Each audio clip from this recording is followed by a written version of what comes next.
Salut à tous, ici Victor Perrault. Bienvenue sur ma chaîne, où on explore ensemble les mystères de l'intelligence artificielle. Si vous êtes plus passionné par les nouvelles technologies et que vous voulez en savoir plus sur le monde fascinant des réseaux de neurones, alors abonnez-vous pour ne rien manquer. Vous êtes prêts? C'est parti. Bonjour à tous, dans cette vidéo, je vais vous parler d'un événement marquant dans le monde des crypto-monnaies. Récemment, un vol record a eu lieu, avec pas moins de 600 millions de dollars dérobés. Ce qui est surprenant, c'est que les pirates ont déjà restitué la moitié de cette somme. Je vais analyser les details de cette affaire, explorer les motivations derrière ce retour inattendu et discuter des implications pour l'avenir de la sécurité dans le secteur des crypto-monnaies. Restez avec moi pour découvrir tous les tenants et aboutissants de cette situation fascinante.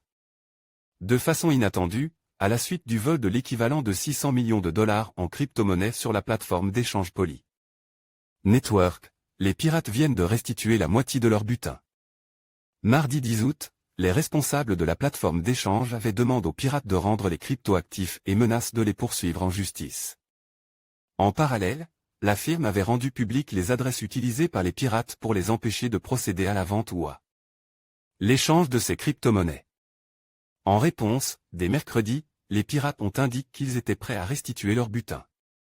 Ils ont effectivement commencé à restituer une partie des fonds qu'ils avaient volés. Ce mercredi, à 8 heures, plus de 4,8 millions de dollars avaient été versés et, vers midi, ce sont 258 millions de dollars, soit près de la moitié du butin, qui sont arrivés sur 3 adresses cryptographiques fournies par la firme. Des failles sur la plateforme d'échange de crypto-monnaies. Cette histoire montre que, finalement, une fois le butin récolte, il n'est pas évident de blanchir cette monnaie pour la récupérer en devise. Contrairement à l'idée que l'on se fait, la blockchain ne rend pas totalement opaque les transactions. Et puis, l'ensemble des jetons était blacklist, ce qui a permis de compliquer les possibilités d'échange, puisque la plupart des plateformes d'échange ont joué le jeu. Fort de ce constat, les pirates ont sans doute préféré restituer les actifs volés. Sur l'attaque, il semble que les hackers aient exploité une faille sur les serveurs de Poly Network. C'est d'ailleurs par ce genre de vulnérabilité que la plupart des vols de crypto-monnaies ont lieu. Selon les experts, il s'agissait probablement d'une attaque planifiée, organisée et préparée de longue date. Au final, avec un casse aussi conséquent, les pirates ont réduit à néant leur chance de pouvoir profiter de ces actifs. Plus que le vol de crypto-monnaies, les extorsions par ransomware paraissent bien plus efficaces. Braquage du siècle dans le milieu des crypto-monnaies, 600 millions de dollars. Article de Sylvain Biget, publié le 10 août 2021 Poly Network, une plateforme spécialisée dans les transferts de crypto-monnaies. S'est fait voler l'équivalent de 600 millions de dollars. Un record. Monnaie virtuelle. Et sur ce chrono, les tentatives de vol sont légion. Les piratages de portefeuilles représentent 1,9 milliard de dollars l'an dernier et un record de 4,5 milliards de dollars pour 2019. Pour cette année, la plus importante a eu lieu hier, mardi 10 août, sur la plateforme Poly Network. En tout, c'est l'équivalent de 600 millions de dollars en Ethereum, Oxy Polygon et Binance Chain qui ont été dérobés. Un montant qui place la plateforme en tête du classement pour le vol de crypto-actifs.